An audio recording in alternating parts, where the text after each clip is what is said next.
Julian Carter avait tout, la richesse, le pouvoir et le succès. Mais un soir froid de décembre, un garçon essayant de vendre sa seule paire de chaussures pour acheter des médicaments à sa mère a tout changé. Ce qui a commencé comme un acte de bonté allait conduire Julian dans un voyage d'amour, de rédemption et de la vraie signification de Noël. Avant de commencer l'histoire, dites-nous dans quel pays vous nous regardez aujourd'hui. Julian Carter se tenait à l'entrée du centre commercial Westfield, consultant sa montre de luxe. Une autre journée de réunion fructueuse était terminée et sa société d'investissement venait de conclure un accord de plusieurs millions d'euros. À 52 ans, Julian possédait tout ce que l'argent pouvait acheter. Un appartement de luxe, une collection de voitures de sport et une fortune suffisante pour plusieurs vies. Pourtant, quelque chose manquait. Le vent de décembre soufflait vivement tandis que Julian ajustait son manteau en cachemire. Des décorations de Noël brillaient partout, lui rappelant que les fêtes approchaient, une autre saison qu'il passerait probablement seul. Son ex-femme Victoria s'était remariée il y a des années et leur fille Melissa lui parlait à peine, trop occupée par ses études pour répondre à ses appels. Alors que Julian marchait vers sa Mercedes sur le parking, une petite voix l'arrêta. « Monsieur, voulez-vous acheter mes chaussures ?» Julian se retourna agacé par l'interruption. Un petit garçon, âgé de 8 ans au plus, se tenait devant lui. Les vêtements de l'enfant étaient usés, sa veste trop légère pour le froid hivernal, et ses joues étaient creuses. Dans ses petites mains, il tenait une vieille paire de baskets usées, dont les semelles étaient presque détachées. « Pourquoi voudrais-je acheter tes chaussures ?» demanda Julian en fronçant les sourcils. Des larmes jaillirent des yeux du garçon. « J'ai besoin d'argent pour aider ma maman malade. Elle n'a pas de médicaments. » Sa voix se brisa d'émotion. « C'est tout ce que j'ai à vendre. » L'irritation de Julian s'estompa lorsqu'il baissa les yeux et remarqua les pieds nus du garçon, rouges de froid. Les baskets qu'il tenait étaient sa seule paire. Pourtant, il était prêt à les donner pour sa mère. Quelque chose, à l'intérieur de Julian, se brisa. Pour un homme qui prenait des décisions uniquement en fonction des marges bénéficiaires et du retour sur investissement, cette démonstration d'amour désintéressé était étrangère, mais puissante. Il s'agenouilla, sa voix s'adoucissant. « Comment tu t'appelles ?»« Léo », répondit le garçon tremblant légèrement. « Léo, garde tes chaussures. » Julian sortit son portefeuille et tendit au garçon une épaisse liasse de billets. Les yeux de Léo s'écarquillèrent d'incrédulité. « Mais c'est beaucoup trop. » Julian déglutit, une étrange sensation le submergeant. Ce n'est pas assez. Il ne pouvait pas expliquer pourquoi, mais il se sentait obligé de faire plus. « Où est ta mère, Léo ? Je veux aussi l'aider. » Léo hésita, ayant manifestement appris à ne pas faire confiance aux étrangers, surtout aux hommes bien, qu'habillés qui posent des questions. Mais le désespoir l'emporta. « Elle est à la maison. Elle n'a pas pu venir avec moi aujourd'hui parce qu'elle est trop malade. Remets tes chaussures, » dit Julian doucement. « Laisse-moi te conduire chez toi. » Dans des circonstances normales, Julian n'aurait jamais proposé de conduire un inconnu, et encore moins un enfant. Cependant, quelque chose chez ce garçon avait percé ces murs soigneusement construits. 20 minutes plus tard, Julian gara sa voiture de luxe devant un immeuble délabré d'un quartier qu'il éviterait généralement. Plusieurs résidents le regardèrent, alors qu'il escortait Léo à l'intérieur. L'appartement était petit et peu meublé, mais propre. Sur un canapé usé gisait une jeune femme, âgée d'une trentaine d'années au plus, le visage pâle et tiré par la maladie. « Maman !» s'écria Léo se précipitant à ses côtés. « Cet homme nous a donné de l'argent. Maintenant, on peut acheter tes médicaments. » La femme lutta pour s'asseoir, alarmée à la vue de l'étranger riche dans son salon. « Léo, qu'as-tu fait ?» demanda-t-elle faiblement. Julian fit un pas en avant. « Madame ?»« Martinez » répondit-elle prudemment. « Elena Martinez. Madame Martinez, je suis Julian Carter, votre fils. Essayez de vendre ces chaussures au centre commercial pour acheter vos médicaments. Je voulais m'assurer qu'il rentrait chez lui en sécurité et voir si je pouvais faire plus pour vous aider. » Les yeux d'Elena se remplirent de larmes de gratitude et de gêne. « Je ne l'ai jamais envoyé faire ça. Je ne sais pas quoi dire. Je suis désolé. S'il vous plaît, ne vous excusez pas, » dit Julian en regardant autour de l'appartement. Un petit sapin de Noël se trouvait dans le coin, décoré d'ornements faits de main. Des photos sur le mur montraient des moments plus heureux, Elena avec Léo et un homme que Julian supposait être le père du garçon. « Si vous permettez que je vous pose la question, qu'est-ce qui ne va pas? Léo a mentionné que vous aviez besoin de médicaments. » Elena hésita avant de répondre. « Le cancer, stade 3. J'ai perdu mon emploi lorsque je suis devenu trop malade pour travailler, et avec lui mon assurance maladie. Les traitements sont coûteux. » L'esprit d'affaires de Julian calcula rapidement ce qu'elle ne disait pas. Pas d'assurance signifie pas de traitement. Pas de traitement signifie... « Et le père de Léo ?» demanda-t-il. « Il est mort il y a 2 ans. Accident de voiture, dit Elena doucement. Il n'y a eu que Léo et moi depuis. » Julian s'assit sur une chaise en face d'eux, prenant une décision qui allait changer leur vie à tous. « Je veux aider, » dit-il fermement. « Pas seulement avec les médicaments, mais avec tout ce dont vous avez besoin. » Elena secoua la tête. « Nous ne pouvons pas accepter la charité. J'ai toujours subvenu aux besoins de mon fils. »« Ce n'est pas de la charité, » répondit Julian, bien qu'il ne puisse pas expliquer ce que c'était. « Considérez cela comme un investissement dans l'avenir de Léo et le vôtre. » Ce soir-là, Julian n'a pas seulement donné de l'argent. Il a passé des appels téléphoniques à ses contacts au meilleur hôpital de la ville. Le lendemain matin, des dispositions avaient été prises pour qu'Elena commence un traitement avec un oncologue de premier plan. Il a également payé leur loyer pendant 6 mois et s'est assuré que le réfrigérateur était rempli de nourriture. Le lendemain, l'assistante de Julian fut choquée lorsqu'il lui demanda d'annuler ses réunions. Au lieu de se rendre au bureau, Julian retourna à l'appartement d'Elena et de Léo avec des courses et des vêtements chauds pour l'hiver. À son arrivée, il trouva Elena assise, un peu de couleur étant revenue dans ses joues après avoir pris les médicaments qu'il avait achetés. « Pourquoi faites-vous ça ?» demanda-t-elle tandis que Léo essayait le nouveau manteau d'hiver que Julian avait apporté. « Vous ne nous connaissez même pas. » Julian observa l'enthousiasme de Léo pour quelque chose d'aussi simple qu'un manteau chaud, quelque chose que sa propre fille avait toujours tenu pour acquis. « J'ai passé toute ma vie à gagner de l'argent, » expliqua-t-il. « Mais hier, lorsque Léo a proposé de vendre ses seules chaussures pour vous aider, cela m'a fait réaliser que j'avais mal mesuré le succès. À son bureau, les rumeurs ont commencé à se répandre. L'homme d'affaires impitoyable, connu pour ses transactions impitoyables, était soudainement devenu tendre. Son associé, Richard Sloan, était particulièrement préoccupé. « Julian, qui se passe ?» demanda Richard lorsque Julian retourna finalement au bureau 3 jours plus tard. « Vous avez manqué la réunion de fusion Westbrook et l'appel avec nos investisseurs japonais. J'ai aidé quelqu'un, » répondit Julian vaguement. « Aider quelqu'un ?» répéta Richard incrédule. « Depuis quand aidez-vous les gens sans marge bénéficiaire ?» Julian ne pouvait pas expliquer l'étrange attirance qu'il ressentait envers Léo et Elena. Pour la première fois de sa vie, il faisait quelque chose qui n'augmentait pas son compte bancaire ou son statut social. Alors que Noël approchait, Julian se retrouva à passer de plus en plus de temps avec Elena et Léo. Il conduisait Elena à ses traitements, s'asseyait avec elle pendant la chimiothérapie et aidait Léo avec ses devoirs. Le garçon était brillant mais avait des difficultés scolaires en raison du stress à la maison. Un soir, alors que Julian quittait leur appartement après avoir déposé le dîner, Léo courut après lui dans le couloir. « Monsieur Julian, attendez !» s'écria le garçon. Julian se retourna, souriant à l'enfant qui s'était, en quelque sorte, frayé un chemin dans son cœur. « Qu'est-ce qu'il y a, Léo? Viendrez-vous à ma pièce de théâtre? C'est demain soir. Je suis un berger, dans l'histoire de Noël. » Julian hésita. Il avait un dîner important prévu avec des investisseurs potentiels. « Je ne suis pas sûr de pouvoir y assister. » Le visage de Léo tomba. « Ce n'est pas grave. Maman ne pourra probablement pas venir non plus. Elle est trop fatiguée. » La déception dans les yeux du garçon ressemblait à une douleur physique dans la poitrine de Julian. « Tu sais quoi?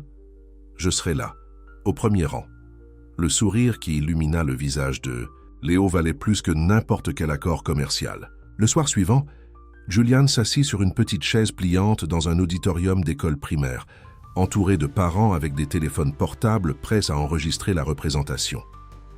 Il se sentait étrangement déplacé dans son costume de créateur parmi les familles de la classe ouvrière, mais en même temps plus chez lui que dans les salles de réunion pleines de gens comme lui. Elena était assise à côté de lui, enveloppée dans une couverture chaude qu'il avait apportée pour elle. Bien que fatiguée de son traitement plus tôt dans la journée, elle avait insisté pour venir. « Merci de rendre cela possible, murmura-t-elle tandis que les lumières s'éteignaient. Il y a 2 semaines, je ne savais pas si je vivrais pour voir Noël, et encore moins la pièce de théâtre de Léo. Juliane sentit un nœud dans la gorge. Merci de me laisser être là. Lorsque Léo apparut sur scène dans son costume de berger, Juliane se retrouva à enregistrer la représentation sur son téléphone comme tous les autres parents. Le garçon croisa son regard et fit un petit signe de la main rayonnant de fierté.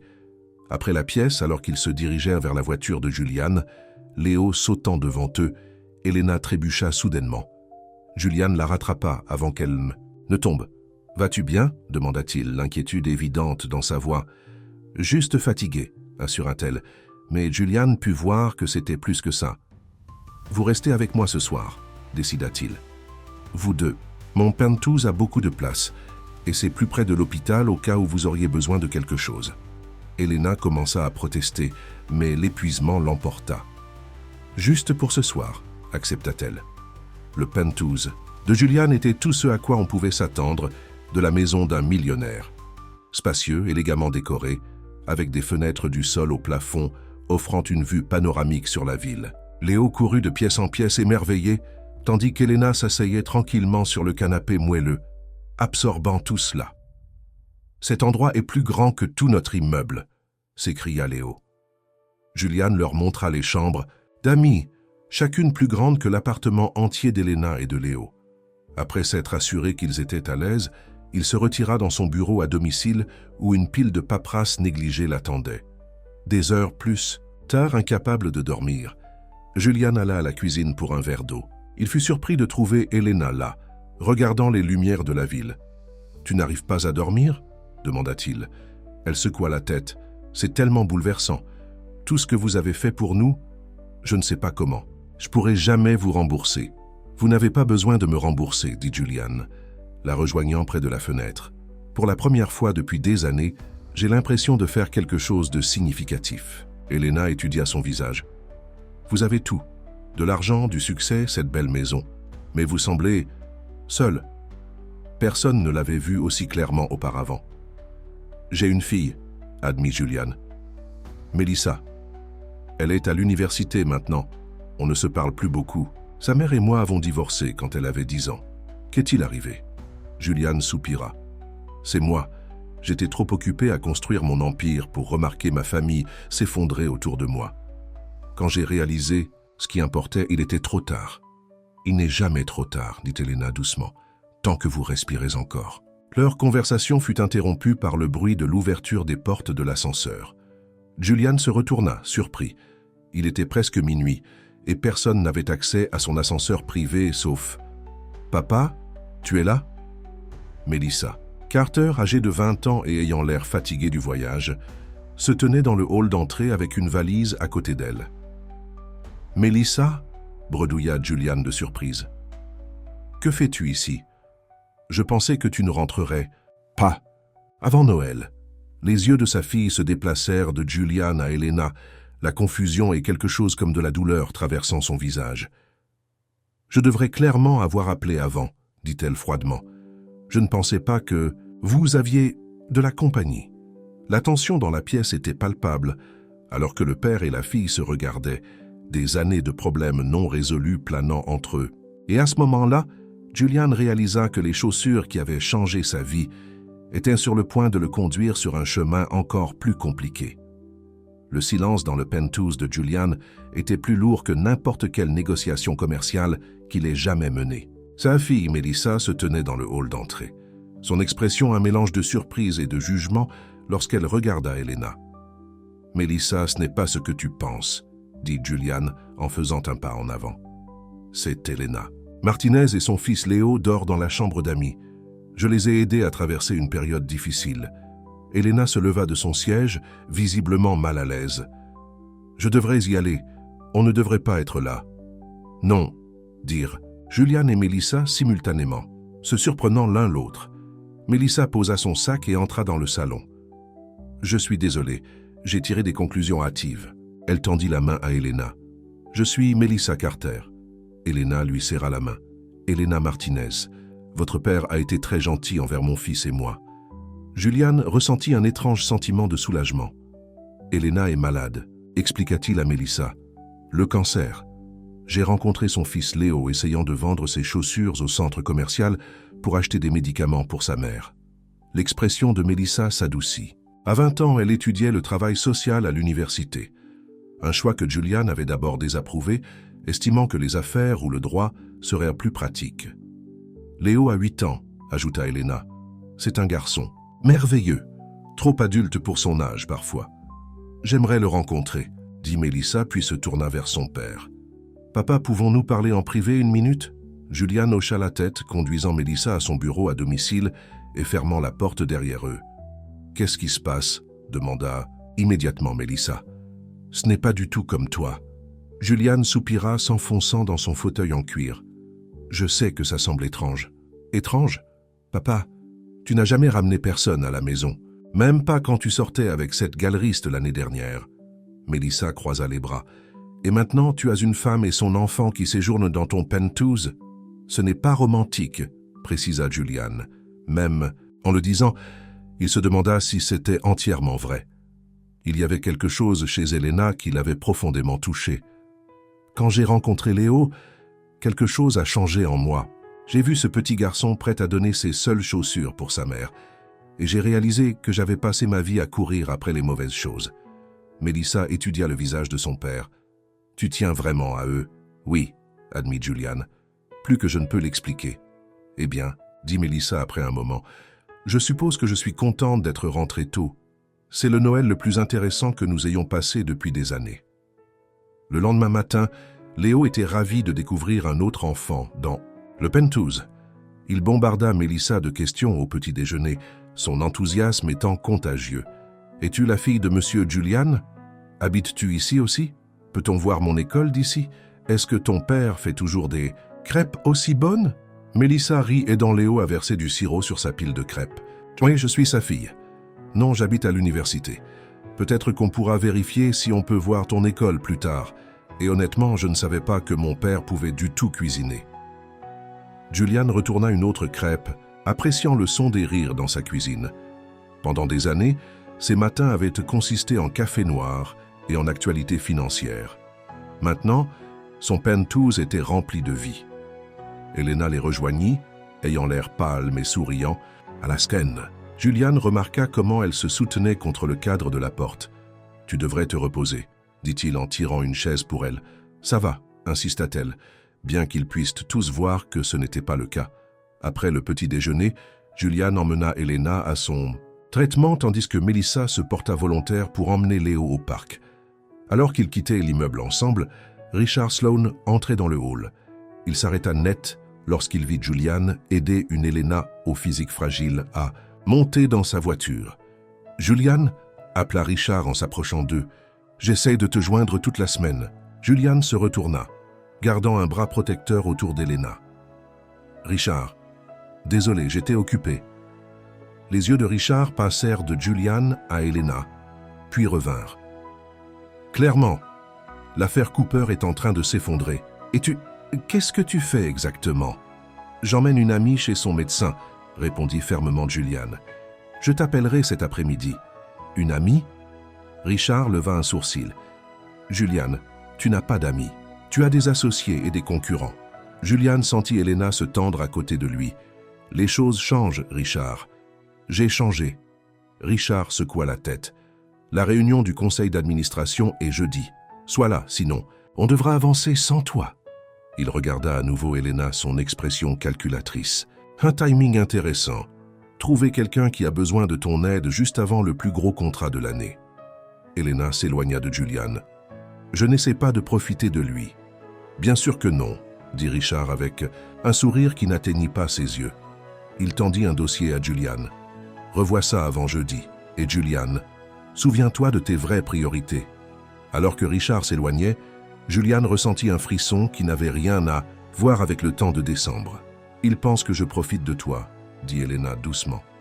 Julian l'aida à monter dans la voiture. Richard voit tout comme une transaction.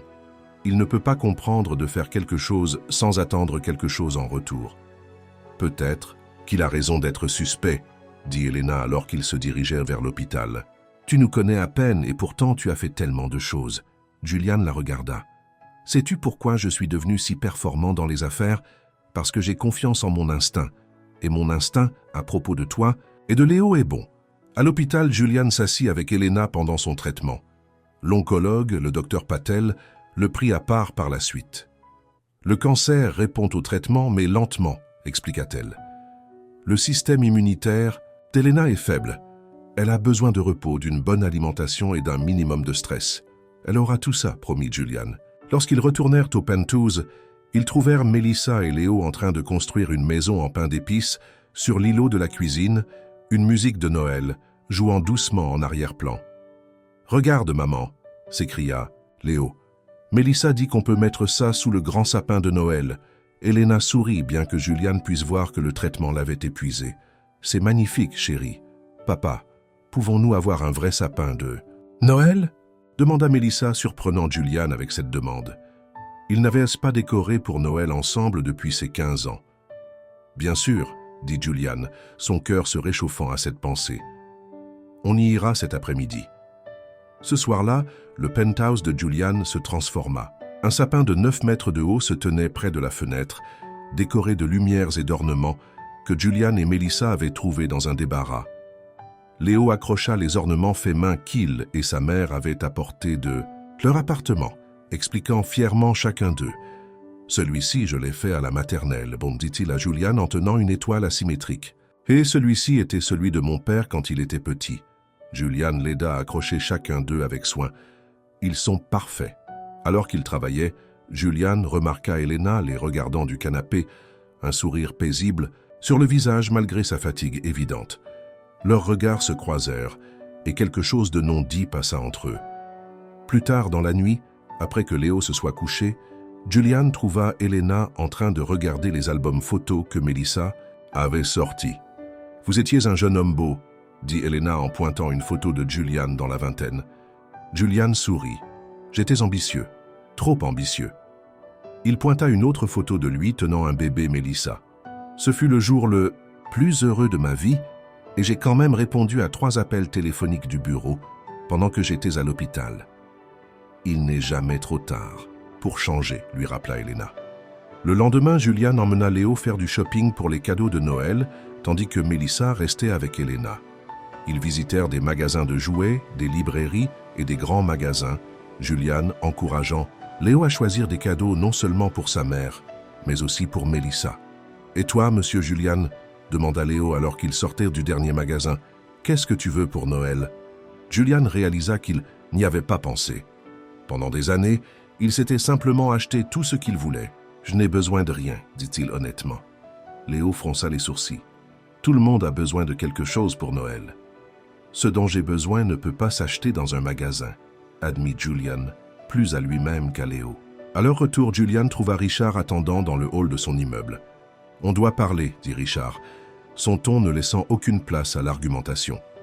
Julian envoya Léo à l'étage avec le concierge et conduisit Richard à la salle de conférence de l'immeuble. « Qu'est-ce qui se passe avec toi ?» demanda Richard une fois qu'ils furent seuls. « L'affaire Cooper est prête à être signée et tu joues le rôle du Père Noël pour un gamin. Il s'appelle Léo, » dit Julian calmement, « et je serai à la réunion jeudi. » Richard se pencha en avant. « J'ai fait faire des vérifications par notre équipe de sécurité. Elena Martinez, mère célibataire, travaillait comme femme de ménage d'hôtel jusqu'à son diagnostic. Rien de spécial. » Julian sentit la colère monter en lui. « Tu as enquêté sur elle, tu franchis une limite, Richard. Il fallait bien que quelqu'un le fasse, » lança Richard. « Tu jettes tout ce qu'on a construit pour un cas de charité? Ou est-ce qu'elle est plus que ça? Ma vie privée ne te regarde pas. Ça le regarde quand ça affecte notre entreprise, » rétorqua Richard. « Le conseil d'administration est préoccupé. Il y a des rumeurs selon lesquelles tu prévois de faire don d'une partie importante de tes actions à une nouvelle fondation caritative. » Julian n'avait encore partagé ses projets avec personne. « Comment le sais-tu? Donc c'est vrai. » Richard secoua la tête. « Julian, réfléchis à ce que tu fais. Cette femme arrive et soudainement tu donnes ta fortune? » « Je ne donne pas ma fortune, » précisa Julian. « Je réévalue mes priorités. » L'expression de Richard se durcit. « Je te préviens en tant qu'ami et partenaire. Fais attention, les gens profiteront de ta générosité. » Après le départ de Richard, Julian retourna à son penthouse, troublé par la conversation. Il trouva Melissa et Elena dans la cuisine en train de préparer le dîner ensemble, riant comme si elles se connaissaient depuis des années. « Tout va bien, papa ?» demanda Melissa en remarquant son expression. « Juste des affaires », répondit Julian, ne voulant pas les inquiéter. Ce soir-là, Julian ne put pas dormir. Les paroles de Richard ne cessaient de se répéter dans son esprit. Était-il naïf? Sa solitude l'avait-elle rendu vulnérable à la manipulation? Il se leva et alla à son bureau, allumant son ordinateur portable. Malgré sa confiance en Elena, il se retrouva à chercher des informations sur elle. Tout correspondait exactement à ce qu'elle lui avait dit. Elena Martinez, veuve il y a 2 ans lorsque son mari Michael est décédé dans un accident de voiture. Aucun casier judiciaire, aucune faillite, rien de suspect. Julian ferma son ordinateur portable, honteux de son doute passager. « Tu n'arrives pas à dormir ?» Il leva les yeux pour trouver Elena debout sur le seuil de la porte, enveloppée de la robe que Melissa lui avait prêtée. « Je rattrape mon travail », mentit-il. Elena entra dans le bureau, jetant un coup d'œil à l'ordinateur portable fermé. « Votre partenaire ne me fait pas confiance. Il pense que je suis là pour votre argent. » Julian soupira. « Richard est protecteur envers l'entreprise. Ne t'inquiète pas pour lui, mais tu t'inquiètes, » observa Elena. « Assez inquiet pour me vérifier ?» Elle fit un signe de tête vers l'ordinateur portable. Julian ressentit une bouffée de gêne. « Je suis désolé. C'était mal de ma part. » À sa surprise, Elena sourit. « J'aurais fait la même chose. C'est beaucoup à assimiler.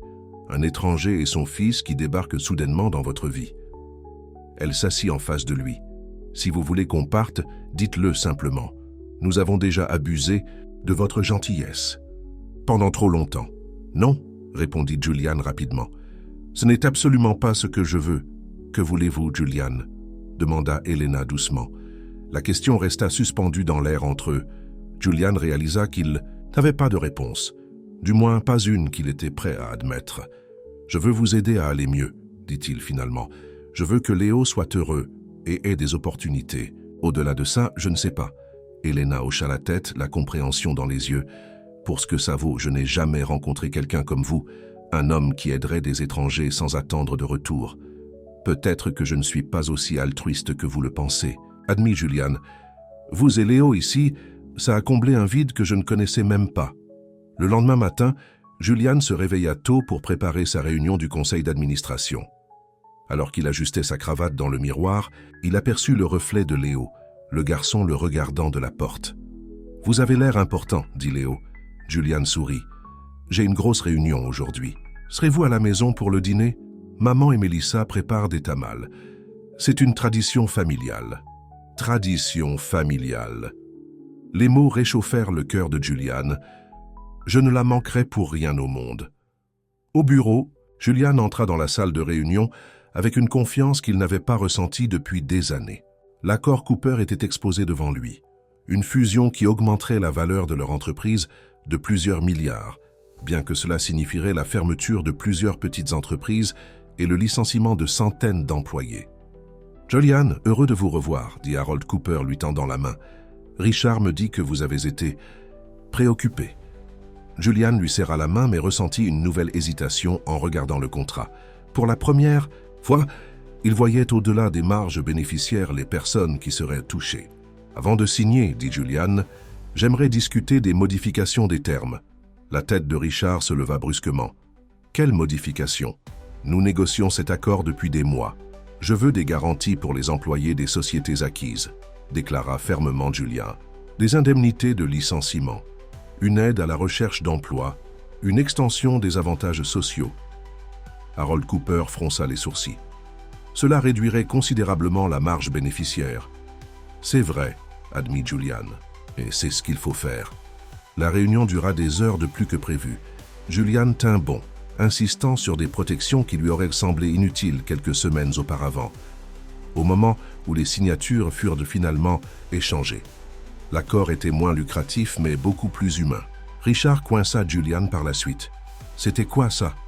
Nous avons perdu des millions sur ces concessions. »« Nous avons fait ce qu'il fallait, » répondit Julian. « Quelque chose que j'aurais dû faire depuis longtemps. » Alors, que Julian rentrait chez lui ce soir-là, il réalisa que quelque chose avait fondamentalement changé en lui.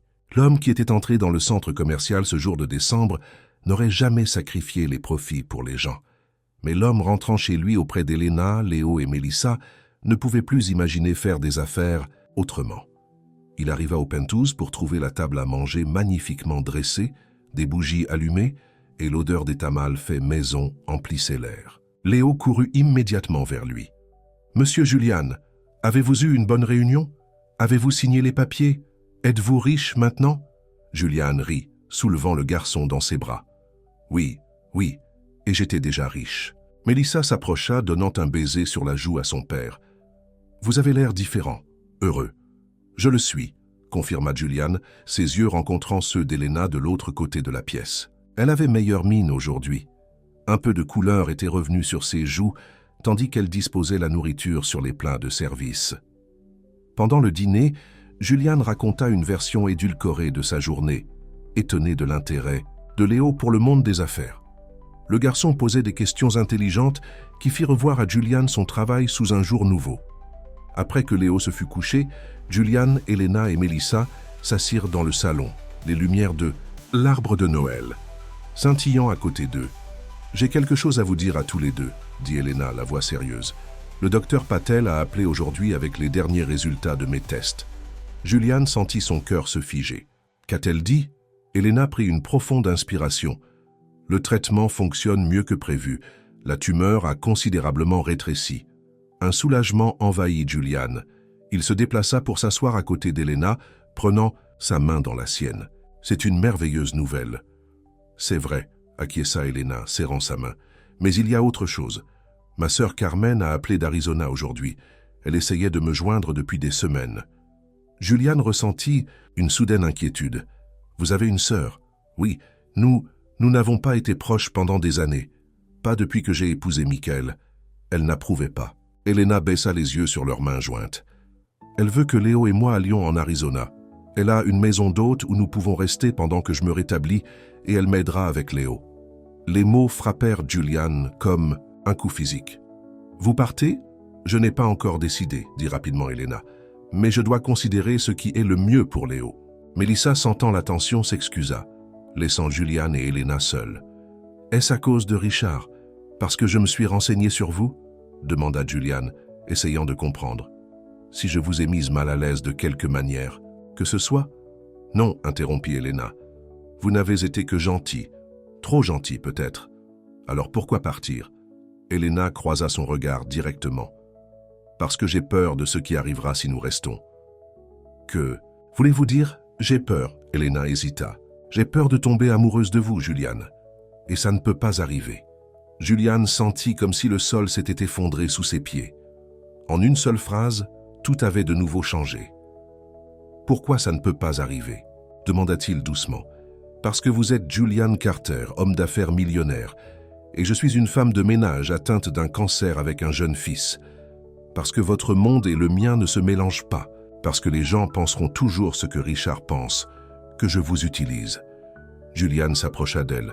« Je me fiche de ce que pensent les gens. »« Vous devriez, » dit Elena. « Votre réputation, votre entreprise ne signifie rien sans le bonheur, » termina Julian. « Elena, avant de vous rencontrer, vous et Léo, j'avais tout ce que l'argent pouvait acheter et rien qui comptait vraiment.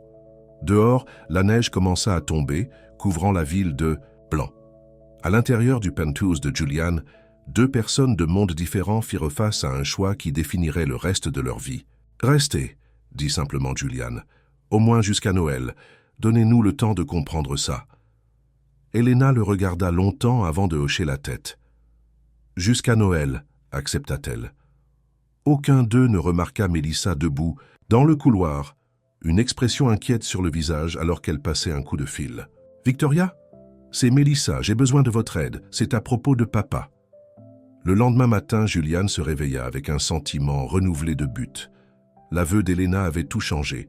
Pour un homme qui avait passé des décennies à prendre des décisions calculées, il se retrouvait maintenant à suivre complètement son cœur.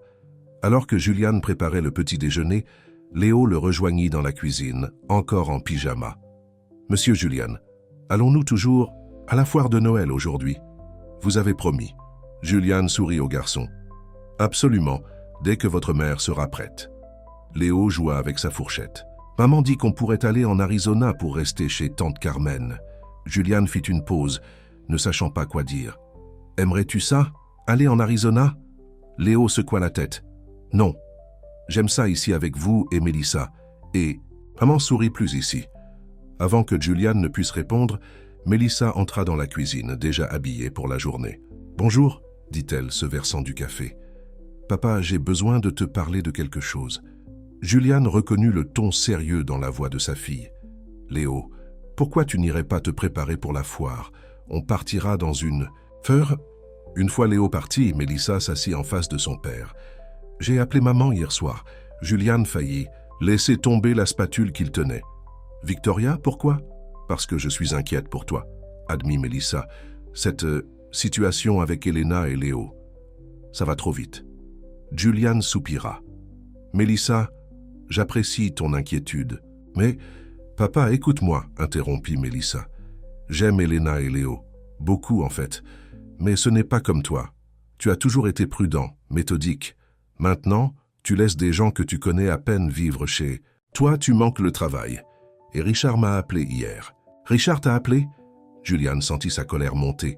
Il n'avait aucun droit de faire ça. Peut-être pas, mais il est inquiet. Nous le sommes tous. Mélissa toucha le bras de son père. Maman arrive cet après-midi. Elle veut te parler. Juliane secoua la tête avec incrédulité. Je n'ai pas parlé à ta mère depuis des mois. Pourquoi voudrais-je lui parler maintenant? Parce qu'elle te connaît mieux que quiconque. Et parce que... Mélissa hésita. Parce qu'elle pense que tu pourrais être en train de faire une sorte de crise de la quarantaine. Juliane rit malgré lui. Une crise de la quarantaine? Je n'achète pas de voiture de sport, ni ne sors pas avec une jeune fille de 20 ans, Mélissa. J'aide une femme malade et son enfant. Es-tu sûre que c'est tout? Demanda gentiment Mélissa. Juliane pensa aux mots d'Elena de la veille au soir, sa confession de sentiments qui correspondait aux siens. Non, admit-il, c'est plus que ça. Mélissa hocha la tête, ne semblant pas surprise. C'est ce qu'on pensait. Quand Elena les rejoignit 30 minutes plus tard, Juliane sentit que quelque chose n'allait pas. Elle était silencieuse, son sourire n'atteignant pas tout à fait ses yeux. « Vas-tu bien » demanda-t-il alors qu'il se préparait à partir pour la foire de Noël.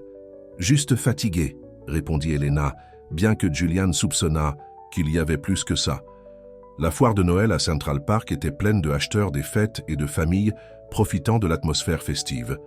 Léo courut en avant avec enthousiasme, désignant la patinoire et le carrousel. « On peut aller patiner, maman, s'il te plaît » supplia-t-il. Elena hocha la tête. « Bien sûr, mon chéri. » Alors que Juliane payait leur location de patin, il remarqua Elena regardant Léo les larmes aux yeux. « Qu'est-ce qui ne va pas » demanda-t-il lorsqu'ils furent seuls. « Rien » dit-elle rapidement. Juste heureuse de le voir si excité. Mais Juliane sentit son retrait. Quelque chose avait changé depuis hier soir. Alors que Léo et Mélissa patinaient ensemble, Juliane et Elena s'assirent sur un banc à proximité, les regardant. « J'ai de nouveau parlé à ma sœur ce matin, » dit soudainement Elena. « Elle nous attend le lendemain de Noël. » Juliane sentit comme si le sol s'était effondré sous ses pieds. « Tu as décidé d'y aller alors ?» Elena hocha la tête sans croiser son regard. « C'est pour le mieux. »« Je ne comprends pas, » dit Juliane se tournant vers elle. « Hier soir, tu as dit... » « J'ai dit beaucoup de choses hier soir que je n'aurais pas dû dire, » interrompit Elena. « Juliane, nous avons vécu dans un fantasme. Tu nous as ouvert ta maison. Et nous avons abusé de ta générosité pendant trop longtemps. »« Vous n'abusez de rien, » insista Juliane. « Vous et Léo avec moi, avec Mélissa, c'est le plus heureux que j'ai été depuis des années. » Elena le regarda enfin, les yeux emplis de tristesse. « Ta fille a appelé ton ex-femme parce qu'elle s'inquiète pour toi. Ton associé d'affaires enquête sur moi. Ce n'est pas normal, Juliane. Je me fiche de ce qui est normal, dit Juliane, prenant sa main. Je me soucie de toi et de Léo. Elena retira doucement sa main. Tu ne nous connais presque pas. Je connais assez, dit fermement Juliane. Je sais que Léo est brillant et gentil, tout comme sa mère. Je sais que tu es la personne la plus forte que j'ai jamais rencontrée, combattant le cancer, tout en essayant d'offrir à ton fils un bon Noël. Je sais que lorsque je suis avec toi, le reste du monde s'efface. Des larmes remplirent les yeux d'Elena. « S'il te plaît, ne rends pas ça plus difficile qu'il ne l'est déjà. » Avant que Julian ne puisse répondre, Léo accourut vers eux, les joues rouges du patinage. « Maman! Monsieur Julian! Vous m'avez vu? J'ai fait tout le tour sans tomber. » La conversation fut mise en suspens, alors qu'ils louèrent les progrès de Léo au patinage. Mais la tension entre Julian et Elena persista, une chose tangible suspendue dans l'air froid de décembre. Lorsqu'ils retournèrent au Penthouse cet après-midi-là, Victoria Carter attendait dans le hall. À 48 ans, elle était toujours d'une beauté saisissante, vêtue d'un manteau coûteux et portant un sac à main de créateur. « Julian, dit-elle, sa voix froide mais pas désagréable. Ça fait longtemps. » Julian ne s'attendait pas à voir son ex-femme si tôt. « Victoria, c'est une surprise. » Les yeux de Victoria se déplacèrent vers Elena et Léo. « Vous devez être Elena. Et ce jeune homme beau doit être Léo. Mélissa m'a tout raconté à votre sujet. » Elena avait l'air mal à l'aise, mais réussit un sourire poli. « Enchantée de vous rencontrer, Madame Carter. S'il te plaît, appelle-moi Victoria, dit-elle, puis se tourna vers Léo. « J'ai entendu dire que tu étais un sacré patineur. » Léo rayonna de l'attention. « Je suis seulement tombé 2 fois aujourd'hui. » Alors qu'il montait dans l'ascenseur jusqu'au Penthouse de Julian, le silence gênant n'était rompu que par les bavardages enthousiastes de Léo à propos de la foire de Noël. Julian pouvait sentir Victoria étudier Elena, et il connaissait assez bien son ex-femme pour reconnaître son regard évaluateur. Une fois à l'intérieur, Mélissa proposa d'emmener Léo à la salle de jeu, laissant Julian, Elena et Victoria seuls. « Ta maison a l'air différente, Julian, » observa Victoria, jetant un coup d'œil aux décorations de Noël et aux photos de famille qui avaient été placées autour de l'espace normalement minimaliste. « Qu'elle est différente aussi, » répondit Julian, lui offrant un siège. Victoria refusa. « En fait, j'espérais parler à Elena en privé, femme à femme. » Julian fronça les sourcils. « Je ne pense pas que ce soit « c'est bon », dit Elena tranquillement. « J'aimerais parler à Victoria aussi. » Julian les quitta à contre-cœur, se dirigeant vers son bureau, où il marchait nerveusement. Que disait Victoria à Elena? Quel était son programme? Malgré leur divorce, Victoria n'avait jamais été méchante, mais elle était directe, parfois brutalement. Après 20 minutes qui semblèrent des heures, Victoria vint à son bureau. « Elle est quelque chose, » dit Victoria, fermant la porte derrière elle. « Pas du tout ce à quoi je m'attendais. » Julian se crispa. « Et à quoi vous attendiez-vous? Honnêtement? À quelqu'un essayant de profiter d'un homme riche et solitaire. » Victoria s'assit sur la chaise en face de lui. « Ce n'est pas ce que j'ai trouvé. » Julian sentit une partie de la tension le quitter. « Non, ce n'est pas ça. Elle m'a dit qu'elle prévoyait d'aller en Arizona. Elle pense que c'est pour le mieux, » dit Julian, incapable d'empêcher l'amertume de sa voix. Victoria l'étudia un instant. « Tu es amoureux d'elle. » Ce n'était pas une question, mais Julian répondit quand même.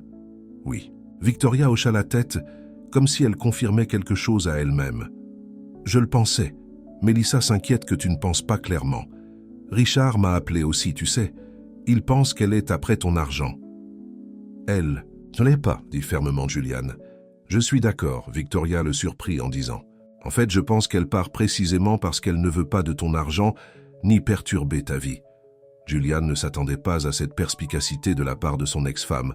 « C'est perspicace. » Victoria sourit tristement. « J'ai été mariée à toi pendant 15 ans, Julian.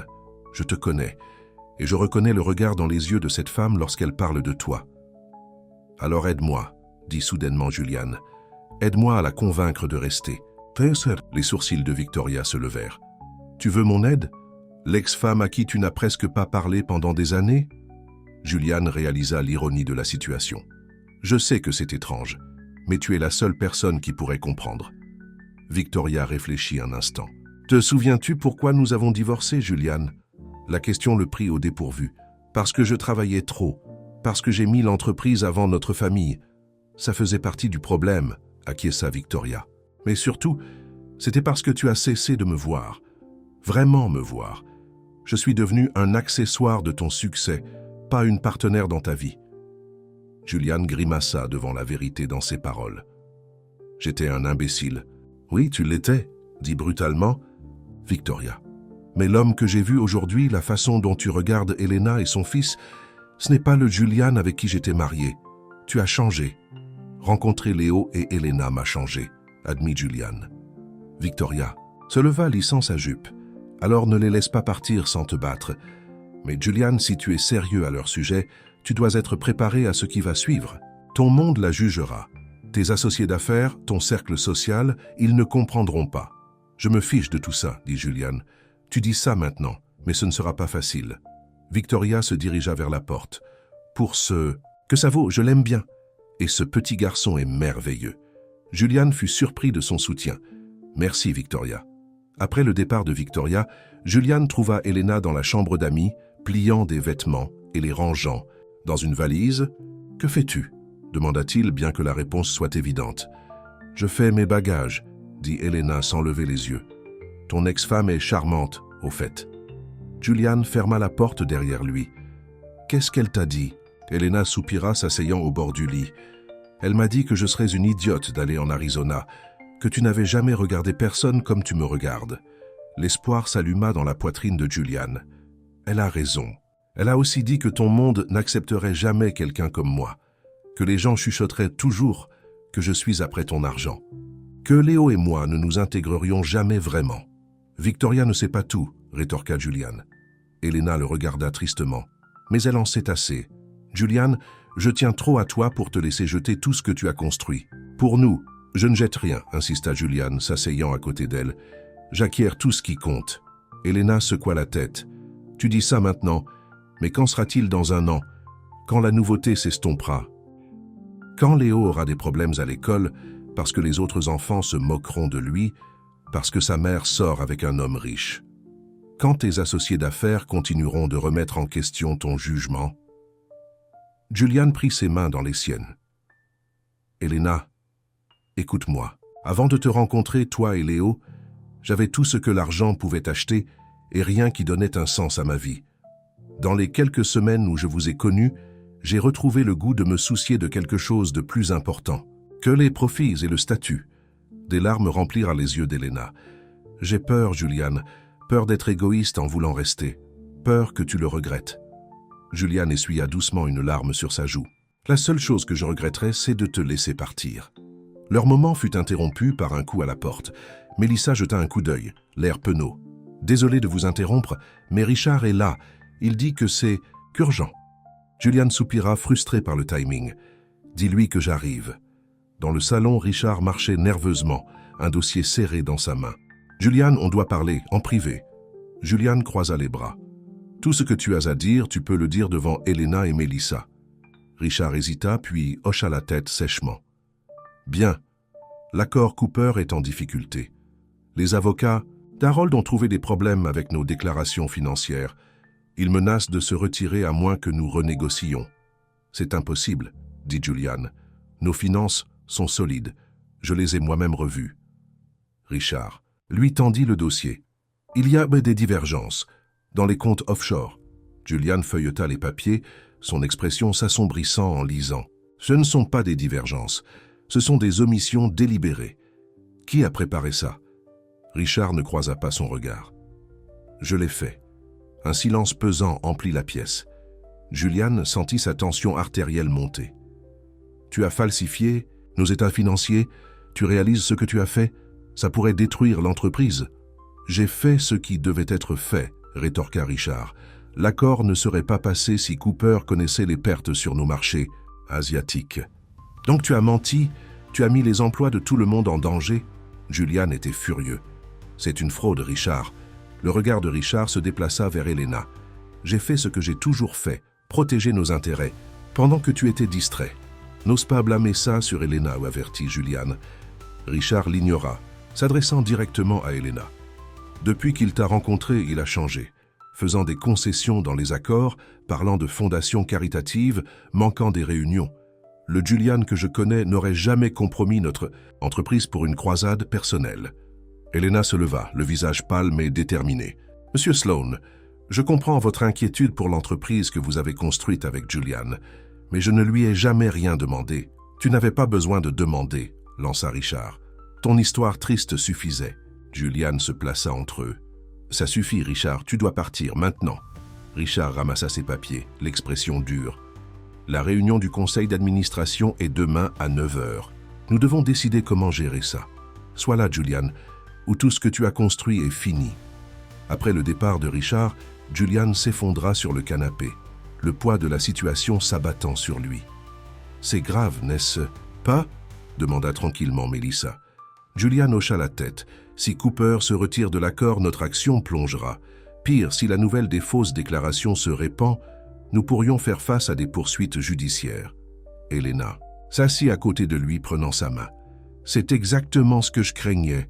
Je cause des problèmes dans ta vie. »« Tu ne causes rien, » dit fermement Julian. « C'est Richard qui a fait ça, pas vous. » « Mais il a raison sur un point, » dit Elena doucement. « Vous avez changé depuis que vous nous avez rencontrés. » Julian la regarda intensément. « Pour le mieux. » Ce soir-là, après un dîner sobre, Julian trouva Léo dans la chambre d'amis, jouant avec sa petite collection de voitures miniatures qu'il avait apportées de leur appartement. « Salut, mon pote !» dit Julian en s'asseyant par terre à côté de lui. « Tu t'amuses bien ?» Léo hocha la tête, mais Julian sentit que quelque chose le tracassait. « Maman est de nouveau triste. » Julian soupira. « Des problèmes ? D'adulte, rien qui te concerne. » Léo posa ses voitures, fixant Julian d'un regard sérieux qui semblait trop mature pour ses 8 ans.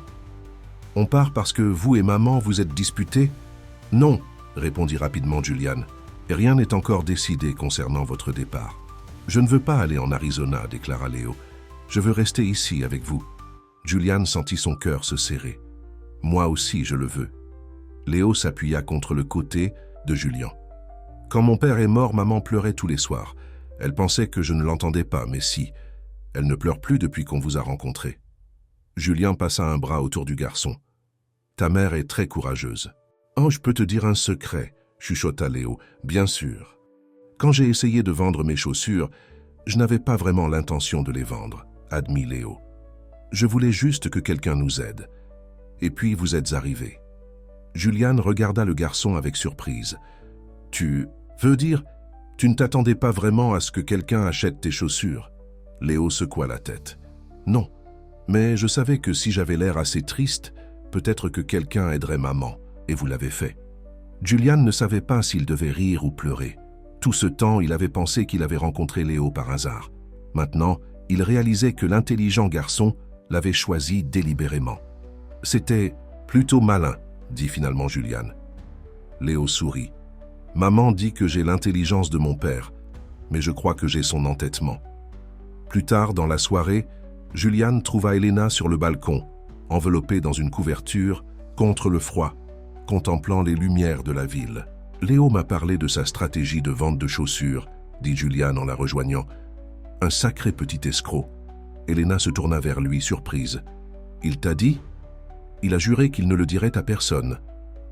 Elle secoua la tête, un petit sourire jouant sur ses lèvres. « J'étais tellement en colère quand j'ai découvert ce qu'il avait fait. Mais à ce moment-là, vous aviez déjà payé mon traitement. Auriez-vous accepté mon aide si vous l'aviez su ?» demanda Julian. « Probablement pas, » admit Elena. « L'orgueil est difficile à surmonter quand on a l'habitude de tout gérer seul. » Ils restèrent un moment dans un silence confortable, la ville s'étendant devant eux comme un tapis d'étoiles. « La réunion du conseil d'administration demain, » dit finalement Elena. « Que ferez-vous » Julian avait réfléchi à cette question toute la soirée. Ce qui est juste, quoi que cela puisse être. « Et nous » demanda Elena doucement.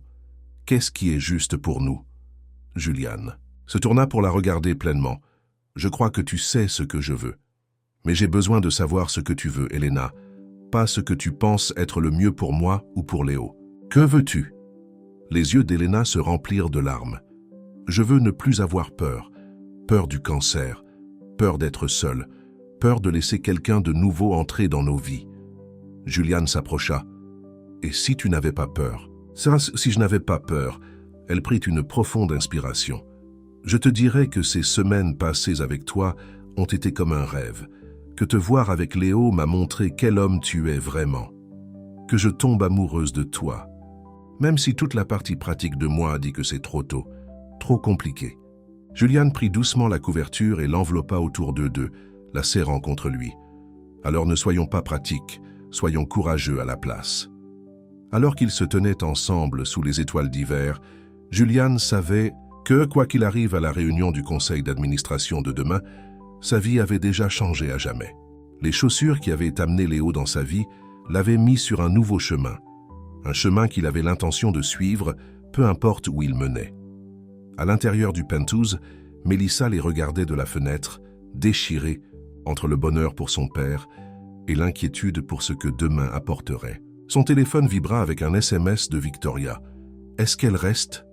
Mélissa répondit « Je crois que oui, mais l'entreprise de papa est en difficulté. » La réponse de Victoria arriva rapidement.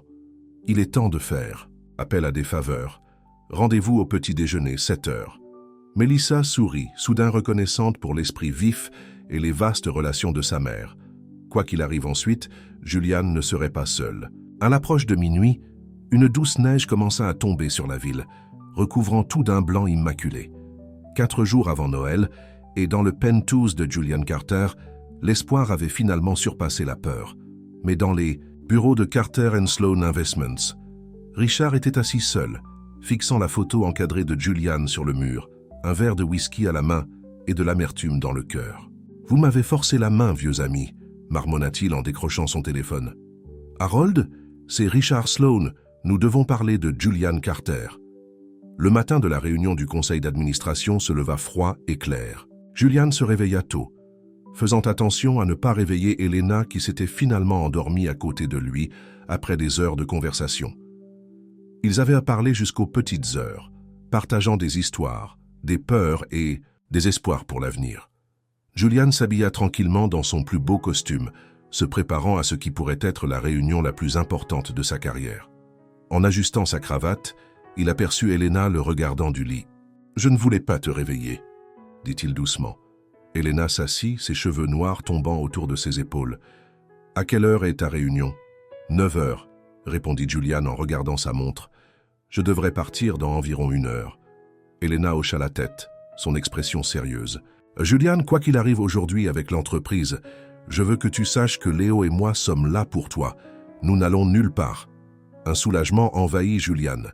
Après leur conversation de la nuit dernière, Elena avait accepté de reconsidérer son déménagement en Arizona, mais il n'avait pas été sûr de sa décision finale jusqu'à maintenant. « Merci », dit-il simplement, les mots inadéquats pour les émotions qui l'envahissaient.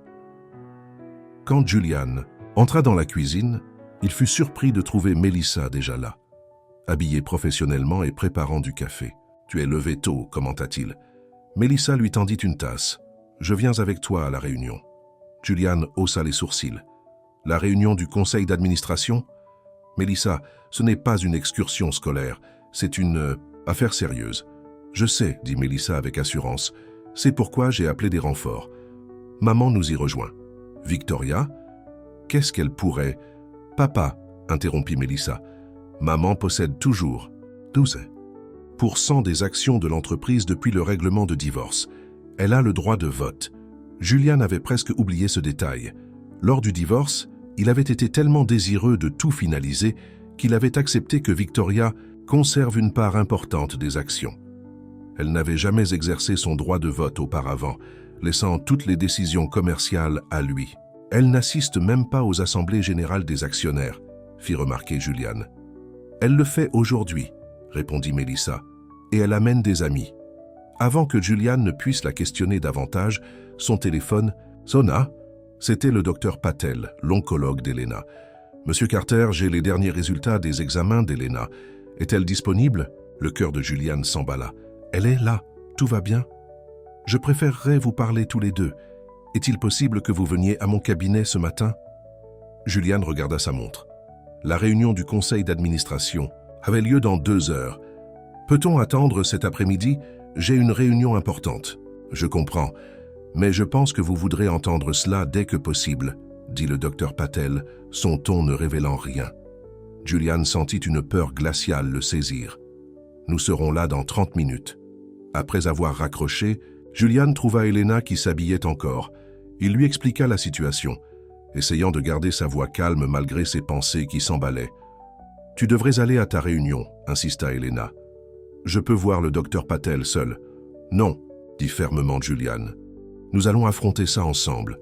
La réunion peut attendre. » Léo dormait encore, alors ils demandèrent à Mélissa de rester avec lui. Alors qu'il se rendait à l'hôpital dans un silence tendu, Julian serra fermement la main d'Elena. « Quelles que soient les nouvelles, dit-il, nous les gérerons. » Elena serra sa main, mais ne dit rien. Le docteur Patel les attendait. Dans son bureau, un dossier ouvert sur son bureau. Son expression était impénétrable lorsqu'ils s'assirent. « J'ai reçu les résultats de vos derniers scanners, Elena, » commença-t-elle, « et je voulais vous les faire part immédiatement. » Elena serra la main de Julian. « C'est une mauvaise nouvelle ?» À leur grande surprise, le docteur Patel sourit. « Tout le contraire. La tumeur a diminué de près de 70%. Le cancer répond au traitement de manière extraordinaire. » Elena haleta, les larmes lui venant immédiatement aux yeux. « Vraiment ? Vraiment ?» confirma le docteur Patel. « Si vous continuez à répondre de cette façon, votre pronostic est très bon. Je ne dis pas que vous êtes guéri du cancer, mais c'est la meilleure nouvelle possible que nous puissions espérer à ce stade. » Julian sentit comme si un poids énorme avait été enlevé de sa poitrine. Il prit Elena dans ses bras, ses propres yeux humides de soulagement. « Merci, docteur », réussit-il à dire par-dessus l'épaule d'Elena. Après avoir discuté des prochaines étapes et des ajustements au plan de traitement d'Elena, ils quittèrent l'hôpital dans un état second de bonheur. En voiture, Elena ne pouvait s'empêcher de sourire. « Je n'arrive pas à y croire, » répéta-t-elle. « Je dois le dire à Léo. » Julian regarda sa montre. Il était 8h40.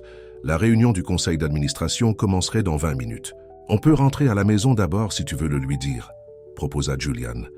Elena secoua la tête. « Non, ta réunion est importante.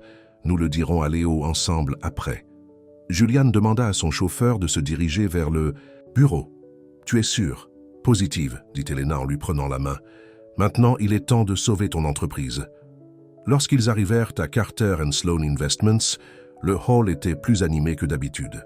Julian reconnut plusieurs actionnaires importants qui n'assistaient normalement pas aux réunions ordinaires du conseil d'administration.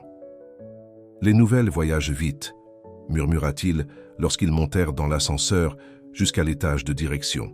Devant la salle du conseil, Victoria et Mélissa les attendaient. Victoria haussa un sourcil à la présence d'Elena, mais ne dit rien à ce sujet. « Julian, bon timing, » dit Victoria.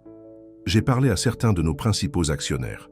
Ils sont préoccupés par la gestion de Richard concernant l'accord Cooper. » Julian fut surpris. « Comment le savent-ils déjà ?» Victoria lui lança un regard significatif. « Disons simplement que je passe des appels depuis 5 heures du matin. » Les portes de la salle du conseil s'ouvrirent et Richard apparut, surpris de les voir tous debout là. « Julian, je vois que tu as amené une escorte, » dit-il, ses yeux se posant sur Elena. « La réunion va commencer. »« Nous entrons tous, » déclara Julian, ne laissant aucune place à l'argumentation. Le visage de Richard se durcit. « C'est une réunion du conseil fermée. Les membres de la famille et les amis ne sont pas autorisés. En fait, intervint Victoria avec aisance, en tant qu'actionnaire important, j'ai le droit d'assister. Et Mélissa est là comme mon conseillère déléguée. » Richard eut l'air de vouloir argumenter, mais y renonça. « Très bien, mais elle reste dehors, » dit-il en hochant la tête vers Elena. Julian commença à protester, mais Elena toucha son bras. « Ça va, j'attendrai ici. »« Ce ne sera pas long, » promit Julian, puis suivit Victoria et Mélissa dans la salle du conseil. À l'intérieur, la longue table en acajou était entourée de membres du conseil et d'actionnaires clés. Harold Cooper était assis près de Richard, son expression grave. Julian prit place à la tête de la table, Victoria et Mélissa se tenant derrière lui.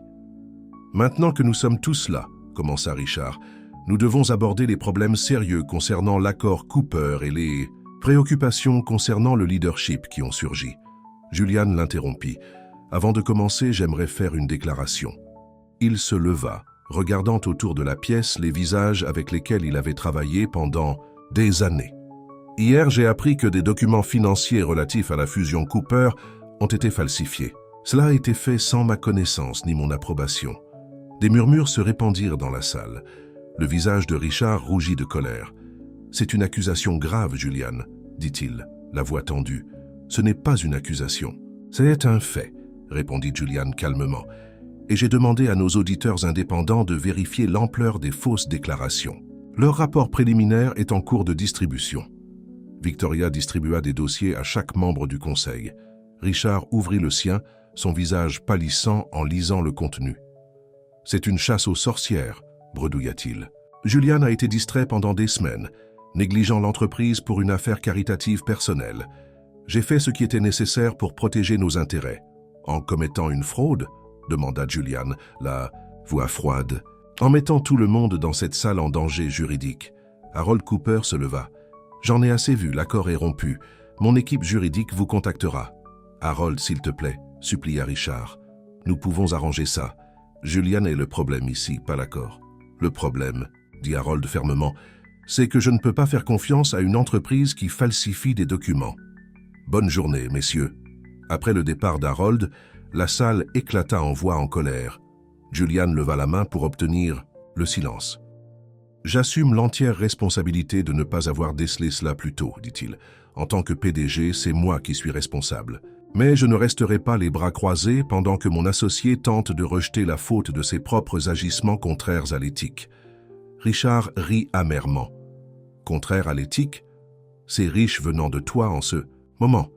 Depuis que tu as rencontré cette femme et son enfant, tu prends des décisions émotionnelles au lieu de décisions commerciales. Victoria fit un pas en avant. En fait, en tant que personne qui connaît Julian depuis plus de 15, je peux dire qu'il prend enfin des décisions équilibrées. Pour la première fois, il prend en compte l'impact humain de ses choix commerciaux et pas seulement les aspects financiers. L'un des membres plus âgés du conseil, Margaret Donovan, hocha la tête en signe d'accord. Je suis membre de ce conseil depuis 15 ans et je n'ai jamais vu Julian aussi concentré sur la santé à long terme de cette entreprise que ces dernières semaines. Son insistance sur des considérations éthiques dans l'accord Cooper nous aurait protégés de ce genre de scandale.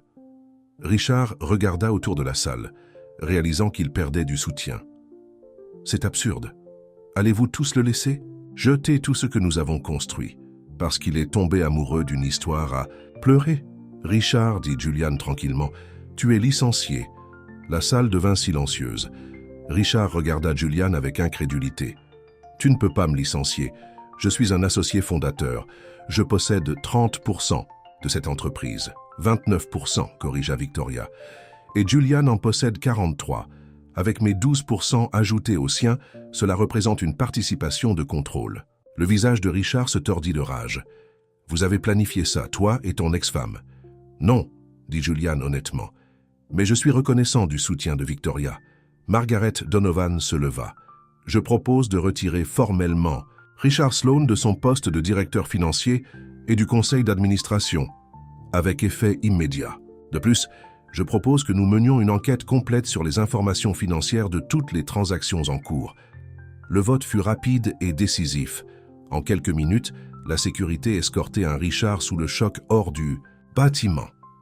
Alors que la réunion se poursuivait, Julian exposa son plan pour récupérer ce qu'il pouvait de la situation Cooper et reconstruire la confiance avec leurs clients et investisseurs. Lorsque la réunion prit fin, il était passé midi. Lorsque Julian sortit enfin de la salle du conseil, il trouva Elena qui attendait toujours, lisant un magazine et ayant l'air remarquablement calme. « Comment ça s'est passé ?» demanda-t-elle en se levant pour le rencontrer. Julian prit une profonde inspiration. « Richard est parti. L'accord Cooper est mort. Nous avons un gâchis à nettoyer, mais l'entreprise survivra. » Elena étudia son visage. « Et comment te sens-tu à propos de tout ça ?»« Soulagé, » admit Julian, comme si un poids avait été enlevé. C'est étrange. Il y a un mois, perdre cet accord aurait semblé être la fin du monde. Maintenant, ça ressemble juste à un obstacle sur la route. Victoria s'approcha d'eux, Mélissa à ses côtés. « Julian, l'équipe RP prépare une déclaration. Ils auront besoin de ton approbation dans l'heure. » Julian hocha la tête. « Je les appellerai de la voiture. Pour l'instant, nous avons de bonnes nouvelles à partager avec Léo. » Victoria regarda Julian et Elena. « De bonnes nouvelles ?» Elena sourit, les larmes lui brillant à nouveau dans les yeux. « Mes derniers scanners montrent que le cancer répond au traitement. Les médecins sont très optimistes. » La façade composée de Victoria se fendilla légèrement alors qu'elle embrassa Elena impulsivement. « C'est merveilleux. » Alors qu'il se préparait à partir, Julian prit Victoria à part. « Merci pour aujourd'hui. Je n'aurais pas réussi sans ton aide. » Victoria sourit. « Considère ça comme un cadeau de Noël. En plus, voir le visage de Richard lorsqu'il a réalisé que nous l'avions surpassé valait le réveil matinal. Julian rit, puis devint sérieux. « Je sais que nous avons eu nos différends, mais j'espère que nous pourrons mieux gérer la coparentalité de Melissa à l'avenir. »« J'aimerais ça, » dit Victoria sincèrement. « Et Julian, Elena est bonne pour toi. Ne la laisse pas s'en aller. » De retour au Penthouse, ils trouvèrent Léo regardant des films de Noël, toujours en pyjama malgré l'heure tardive. « Léo !» appela Elena en s'asseyant à côté de lui sur le canapé. « Nous avons des nouvelles à partager. » Léo les regarda avec de grands yeux inquiets. « C'est une mauvaise nouvelle ?»« Non, mon chéri, » dit Elena en le serrant contre elle. « C'est une bonne nouvelle, de très bonnes nouvelles. Les médecins disent que mon médicament fonctionne. Le cancer diminue. » Le visage de Léo s'illumina. « Vraiment? Tu vas aller bien? J'ai encore besoin de plus de traitement, » expliqua Elena avec précaution. « Mais oui, les médecins pensent que je vais aller bien. » Léo se jeta dans les bras de sa mère, puis tendit la main pour inclure Julian dans la câlin.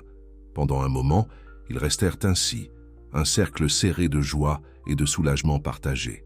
« Est-ce que ça veut dire qu'on n'a pas besoin d'aller en Arizona ?» demanda Léo avec espoir. Elena regarda Julian. « Non, on n'a pas besoin d'aller en Arizona. » Léo jubila, puis devint soudain sérieux. « Monsieur Julian, puisque nous restons, puis-je vous poser une question très importante ?»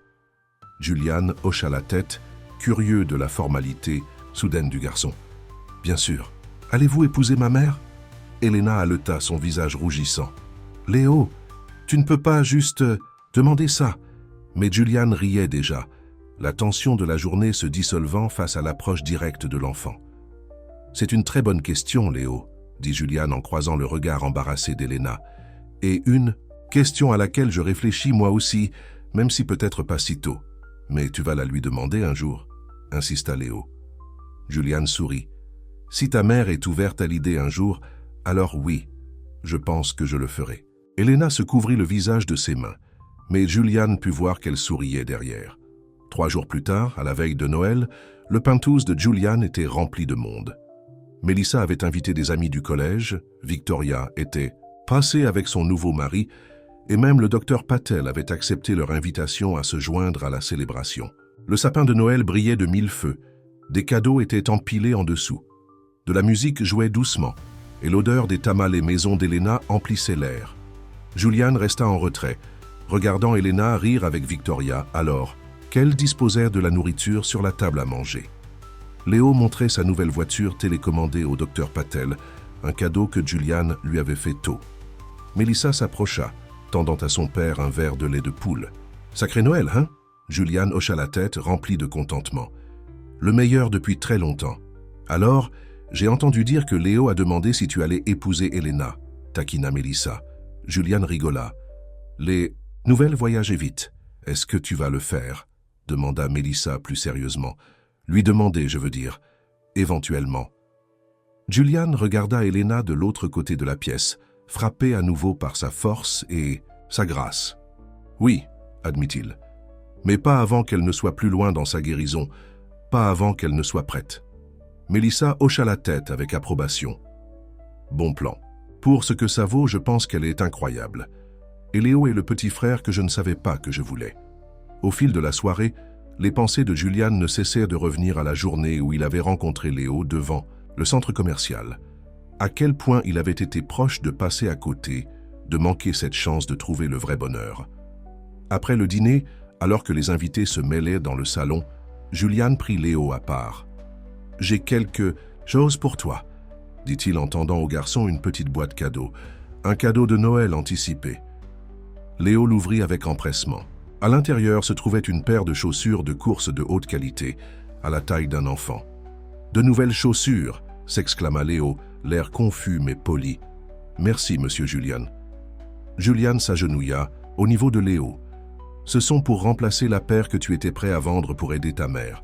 Je veux que tu les gardes pour toujours, pour te rappeler à quel point tu étais courageux ce jour-là. » Léo passa ses doigts sur les chaussures. « Maman dit que ce n'était pas courageux. Elle dit que c'était imprudent. » C'était les deux, admit Julian. « Mais si tu n'avais pas été courageux et un peu imprudent ce jour-là, nous ne nous serions peut-être jamais rencontrés. Tu as changé ma vie, Léo. » Léo rayonna, puis jeta ses bras autour du cou de Julian. « Vous avez changé nos vies aussi. » Plus tard dans la nuit, après le départ des invités et l'endormissement de Léo, Julian et Elena se tenaient sur le balcon, regardant les lumières de Noël de la ville en contrebas. « Tu penses à Richard ?» demanda Elena en remarquant l'expression pensive de Julian. Julian secoua la tête. « En fait, je pensais aux chaussures. » Elena rit doucement. « Aux chaussures que Léo était prêt à vendre. Les chaussures qui nous ont réunis. » Julian se tourna pour la regarder. Qui aurait cru qu'une paire de baskets usées pouvait changer autant de vies? Elena s'approcha, posant sa tête contre sa poitrine. Ce n'était pas vraiment une question de chaussures, tu sais. C'était toi qui t'étais arrêté alors que la plupart des gens seraient repassés. C'était toi qui nous avais vus quand nous avions besoin d'être vus. Julian l'enveloppa dans ses bras, reconnaissant la chaleur de son corps contre le froid de l'hiver. « Je suis si content de m'être arrêté ce jour-là. »« Moi aussi, » chuchota Elena. À l'intérieur, le sapin de Noël brillait doucement, projetant des ombres colorées sur le penthouse. Des cadeaux attendaient d'être ouverts le matin, y compris une petite boîte de velours cachée au fond des branches. Elle ne contenait pas une bague de fiançailles. Julian savait que c'était trop tôt pour ça, mais plutôt un bracelet promesse, gravé des mots « Chaque voyage commence par un seul pas ». Pour Julian Carter, ce pas avait été de s'arrêter pour aider un petit garçon à vendre des chaussures. Et même s'il avait beaucoup donné depuis ce jour-là, de l'argent pour le traitement, un toit, de l'amour et du soutien, il savait que ce qu'il avait reçu en retour était le véritable cadeau. À l'approche de minuit, Julian embrassa Elena doucement, ressentant une profondeur de contentement qu'il n'avait jamais connue auparavant. « Joyeux Noël, Elena » chuchota-t-il. « Joyeux Noël, Julian » répondit-elle, ses yeux reflétant les lumières de la ville et la promesse de leur avenir ensemble. Dans la chambre d'amis qui était devenue la chambre de Léo, une paire de nouvelles chaussures de course était posée sur une étagère d'honneur. Et dans une boîte sous son lit, soigneusement conservée, se trouvaient les baskets usées qui avaient tout changé, les chaussures qui avaient conduit un homme d'affaires solitaire aux pièces manquantes de son cœur et avaient apporté à une mère et à son fils le miracle dont ils avaient besoin juste au moment où ils avaient presque perdu espoir. Parfois, les choses les plus précieuses de la vie sont déguisées en quelque chose de petit et d'insignifiant. Pour Julian, Elena et Léo, une paire de chaussures usées avait été le premier pas sur le chemin de la création d'une famille. Et tandis que la neige tombait doucement dehors, recouvrant New York d'un manteau blanc, trois cœurs qui avaient été séparés battaient désormais à l'unisson sous le même toit, unis par l'amour, l'espoir et la magie de Noël. Fin.